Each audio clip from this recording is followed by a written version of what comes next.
It's a great day. My name is Che Brown, the Happy Entrepreneur, and welcome to the Happy Entrepreneur Show, the #1 business development and revenue focused late night show in the country where we are on a mission. And our mission really is to inspire, our mission is to empower, and our mission is to provide you, that's right, you, the hard working entrepreneur, with all of the resources that are necessary to execute that big vision you have for the people you will call to serve. On this episode, we have the one and only Tiajuana. She's in the building, and she'll be talking about uniquely flawed women. That's an interesting topic. I don't even know what that's. We'll figure out what that's about. What's going on? How you doing, Doc? Hey, Shay, how are you? Thank you for having me. Well, thank you for being part of the show. We appreciate it. Thank you all the viewers for tuning in and allowing us to stream into your home during these very remarkable times, whether you're watching us on your iPad right now or smart device, or maybe you're in the kitchen cooking right now. We're playing on a podcast. Hey, we appreciate you. But before we get started, we'll just address the elephant in the room. We've got to do that because I know a number of you are wondering, what in the LL Cool J is a uniquely flawed woman? I mean, I have no idea. So let's first find out what the definition is. So, Tiajuana, you know the question, uniquely flawed. What does that mean? When we think about, again, when we think about being uniquely flawed, I don't know about you, but back in the day, if you even remotely imply that there was anything flawed about me, those were ground rolling words. I know for me it was anyway. But really, it's not what we think that it is. And oftentimes when we look at ourselves as women and we say, or someone says or implies, that there are flaws, that there are things going on with us that may not be in alignment with what the norm is happening. Really, the uniquely flawed woman is a woman that has come into her own. She's come into her doctrinal femininity. And what does that mean? It simply means that in all of my highs and in all of my lows, there is a unique usability in the earth that God wants to use. Oftentimes when we think about it from the perspective of that's unusable or I'm unusable. I know that at least it was for me.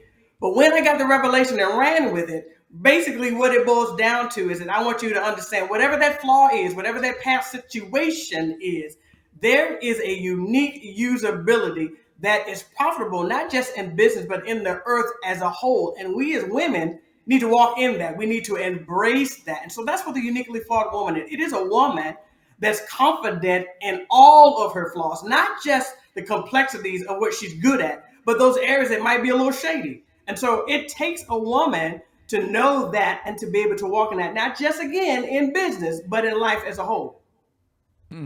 I love it. Well said. Before we get into how famous you are, people are going to read your bio. Some folks are already Googling you. They'll see you're a rock star all over the world. But there might be some individuals sitting there saying, well, Shay, if that's the case, what is Tiajuana's view on the world on why women, and it could be men, by the way, so I'm going to say women right now, why do some women struggle these days to really live the life they deserve at the fullest? Now, that's a fully loaded question. I get it. But just in context, what's some of the things that are holding some folks back from reaching their next level of success? The number one thing is conformity. Conforming to what is the norm and not showing up unapologetically in the fullness of who you are. And oftentimes we as women, we come into the room because we want to be in the room. And when we get in the room, we look in the room and we look around, and too often we see people doing this or we see other women doing that, as opposed to recognizing it's not so much that I'm coming in the room to raise the standard. I am the standard. It's not so much that I'm coming in the room because I want to look like them. I want to look like myself. That is the biggest complaint that I hear from women, that I don't feel like I'm enough.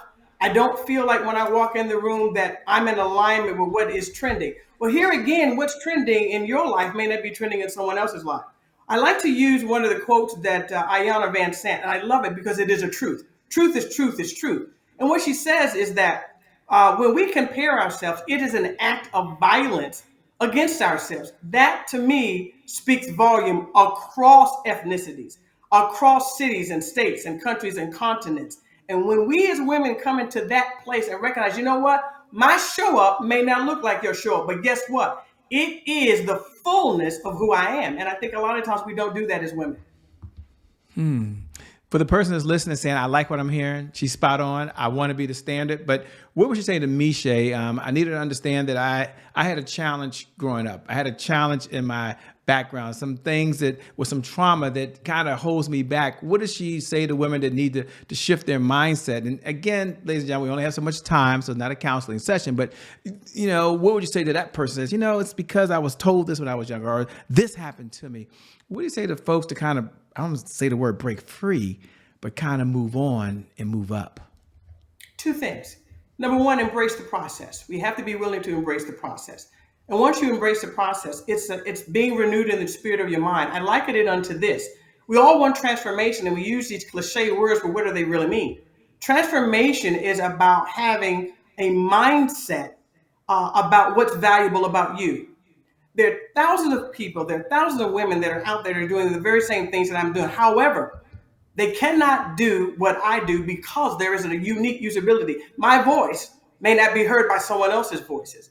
And there are people that can only hear my voice. And so to that woman, what I would say is find a place in you where you make the decision that you're willing to embrace the process. What does that mean? Am I willing to identify it? Am I willing to confront it? Am I willing to dismantle it? And then am I willing to unmask it? Too often we wear these masks, and these masks have been put on because we're too busy trying to outrun words that were spoken over our lives. How do I know? Because once upon a time, I was that woman. But when I made the decision that what was valuable about me was not predicated about what you determined what was valuable about me, I was able to show up in the show up, irregardless of what you thought my show up should or should not look like. I love it. Don't worry, ladies and gentlemen. I haven't forgotten. Some of you want me to slow down. Some of you want to know her background. We're going to get to that. But I'm curious, and I'll let her know, because some of you are like, Shay, let her know a little about the audience. So our audience, so that you know, a good part of them are dualpreneurs. And the question I'm going to is, how does someone take care of themselves when they're responsible for so many other things without feeling guilty? But so I can frame it for you, some of our audience, they work a full-time job and they're a full-time entrepreneur. Some of our audience are married, some are single, some have a husband, some have a wife, some have kids. Their kids have schedules, so that keeps them very busy, by the way. Others say, Shay, let her know, by the way, I'm involved in my community. Someone else says, wait, I'm involved in the church.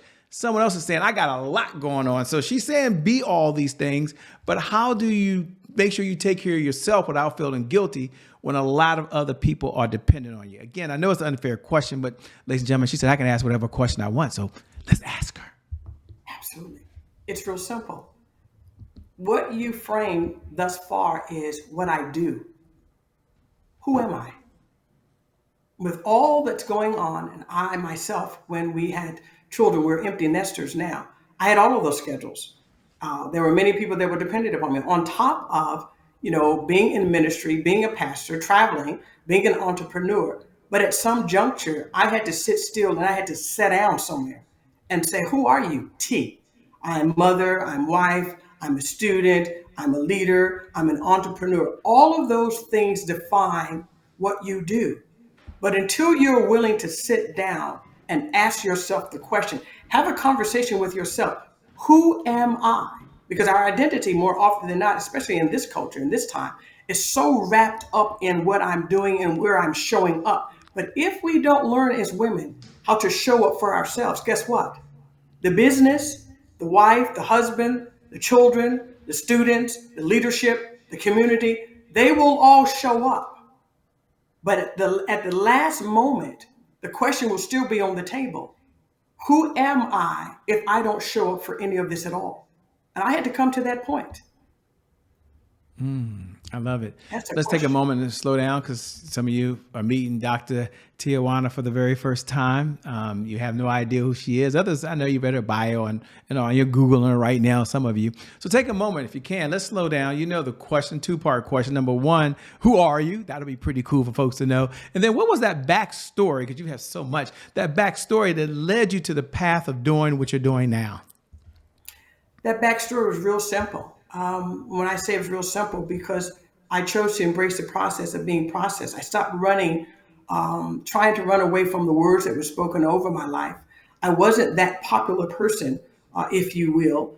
There were many things curveballs that life threw at me. I had abandonment issues. I had imposter syndrome and didn't even know what that was at that particular time.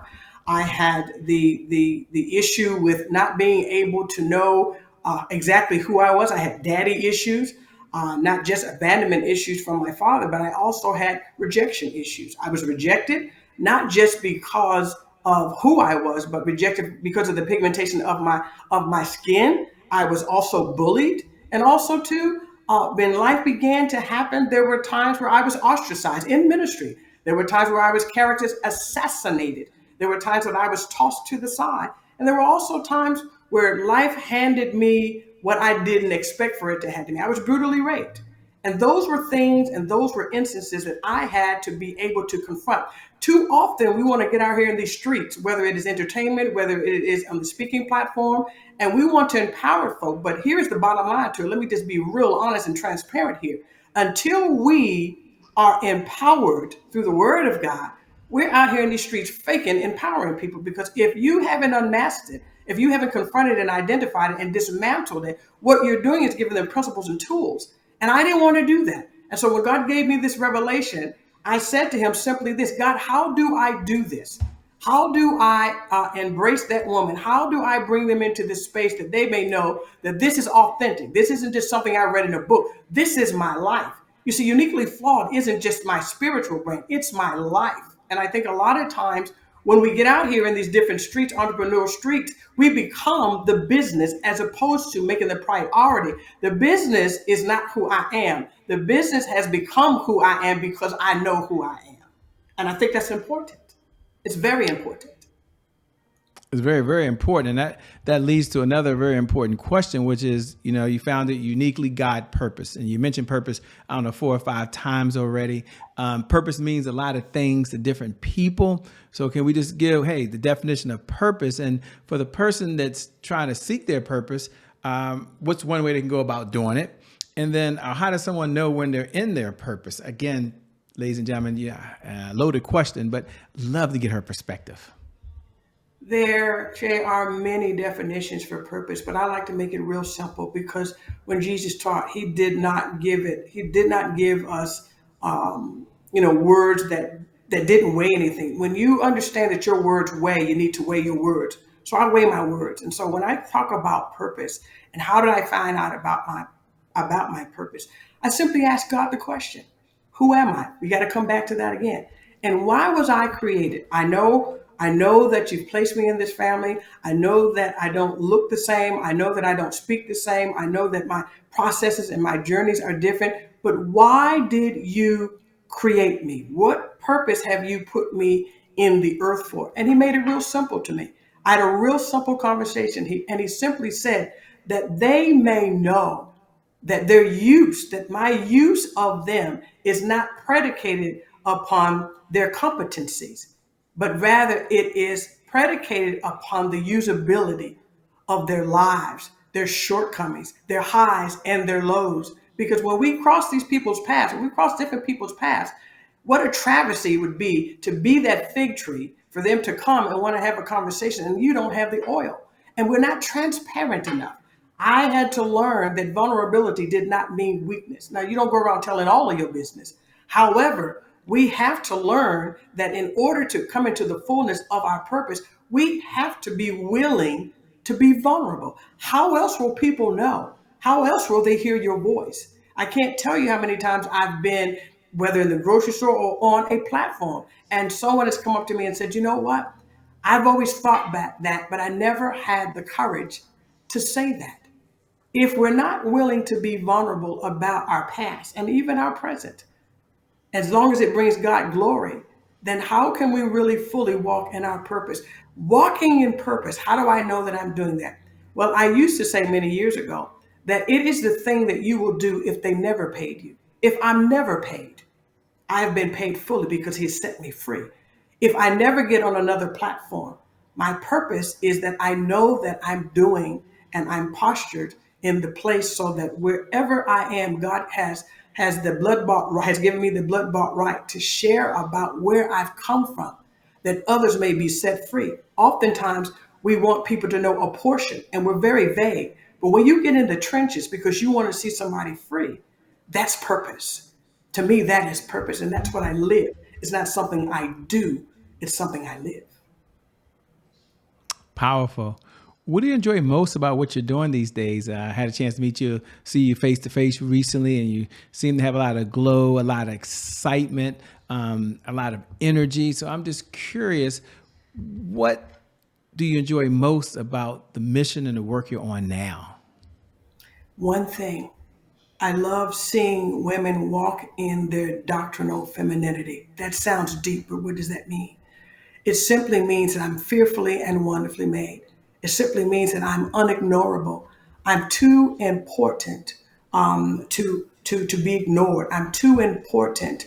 I am too significant to be neglected. I believe that as women, all of us, I don't care what your caliber is, CFO, CEO, I don't care how many followers you have.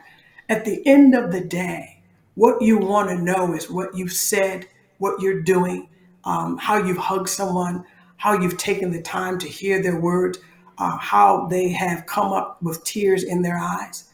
You want to know that something you said stirred something in them to either get up off of their sit down and do what they know that God has called them to do, or to get the courage to say, you know what, I can do this. And you know what, I don't know where to start. But you know what, starting is not the hardest part, it's the easiest part.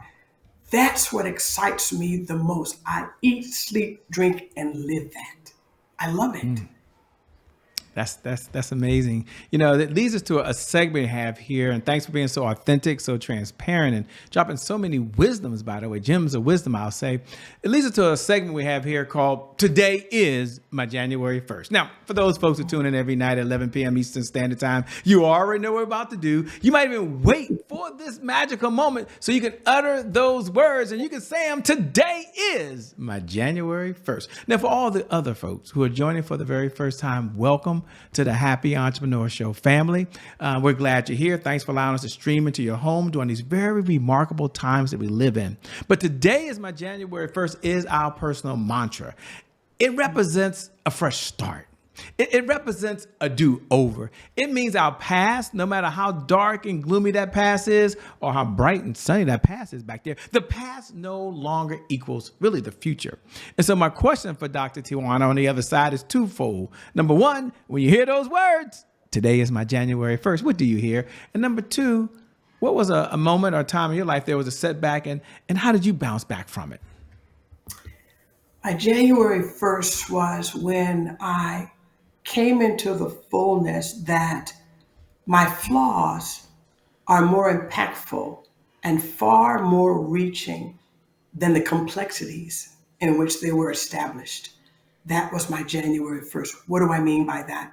What I want the hearer to hear, the listener to listen to and to see is, again, I was able to, at that moment, be freed from the victim mentality and to walk into the victor mentality.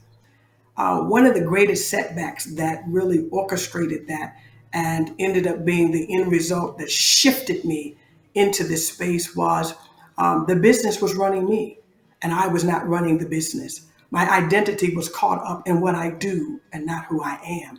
And it was making a shift at that particular moment to shift from being simply an entrepreneur to a kingdom entrepreneur. There is a difference. And when I began to line the business in the biblical principles and the wisdom of God's word, then I began to move differently in that. I added value, not just to the business, I added value to myself. There's nothing more pathetic, and I said it, there's nothing more pathetic than to call ourselves an entrepreneur and then we show up frail and broken. People want to know that the very services that you are rendering, that you are confident, not just in the service, but you are confident and that there's a relatability there because we can be relevant, but not relatable. And so I had to shift. And that shift caused me to be able to show up in a way that they weren't just getting a service, they were getting the woman. They were getting the kingdom. They were getting a connection. They were getting a level of vulnerability. If it meant that the client was asking me to do something that perhaps I wasn't as knowledgeable about, I chose to, within the guidelines that I could, be vulnerable enough to say, you know, I'm not familiar with that, but let us research that. And I believe that when we have those setbacks, When we are honest and when we are vulnerable and when we allow not just the client, but we allow our staff to see, you know what? I'm human. And that not just my ideas matter, your ideas matter as well. And when I shifted to that, Shay, I'm here to tell you, he opened up the windows of heaven because I was no longer chasing after the bag. I had now become the bag that people could reach their hands down into and extract what they needed.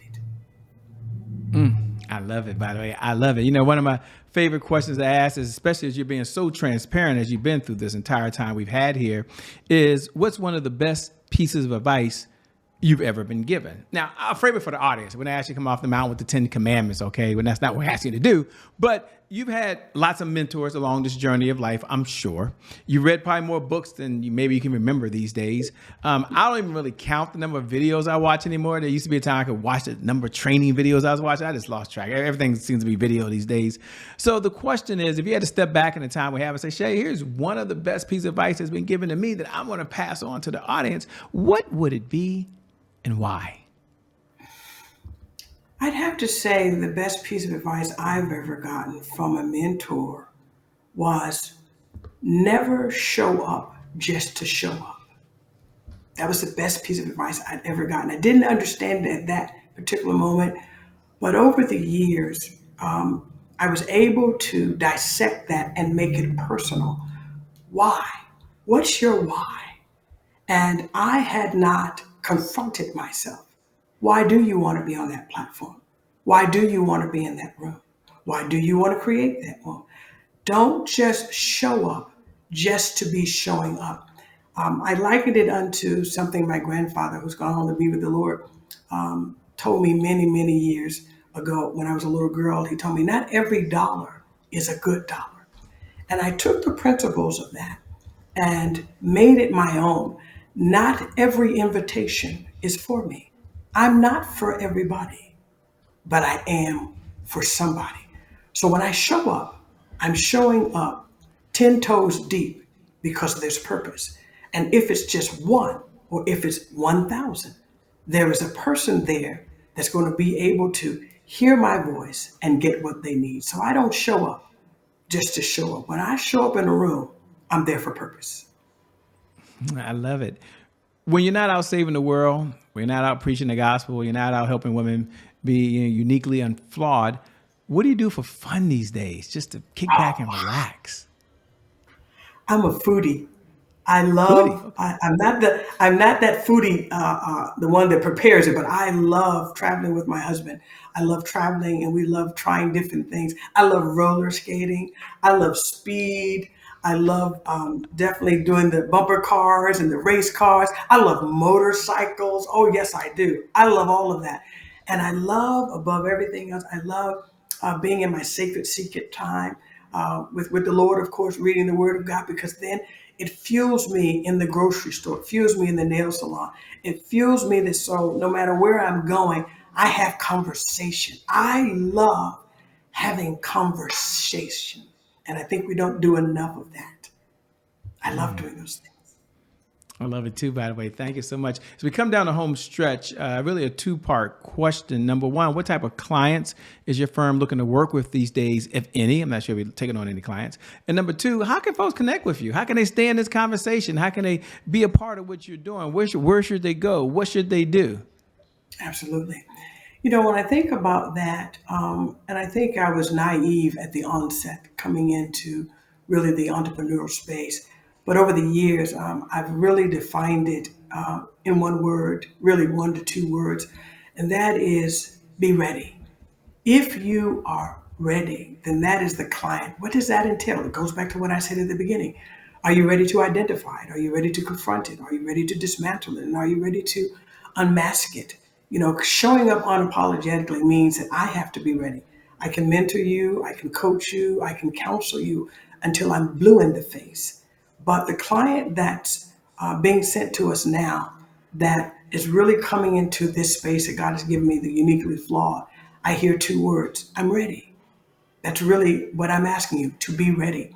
And the best way to get a hold of me and what God has me doing in this hour is through our website, tiajuanapittman.com. I'm on all of the social media platforms, on Facebook, Tiajuana Smith Pittman, and certainly on IG at Uniquely Flawed, the number 4 purpose. And I would love to have a conversation. I don't want to have that client, that potential client, to come in and feel like they're being interviewed. I'm simply extending an invitation. If this has spoken anything to you, and I believe that it has, and I'm hoping that it has pricked something in you, let's have the conversation. I liken it unto what my grandmother, the late Lavinia Bullock, used to say. She said, "Come and let us break bread. Let's break bread. Let's make it real simple. Let's have a conversation." I'd love to have a conversation with you. And give them that website once again so they can go there and start the conversation. Absolutely. It's Tiajuana, Tiajuana Pittman, Pittman.com. And of course, Facebook is Tiajuana Smith Pittman, all one word. And IG is Uniquely Flawed, the number 4 purpose. Love it. Let me say thank you so much for being on the Happy Entrepreneur Show. Can't wait to have you back again soon. Thank you for having me.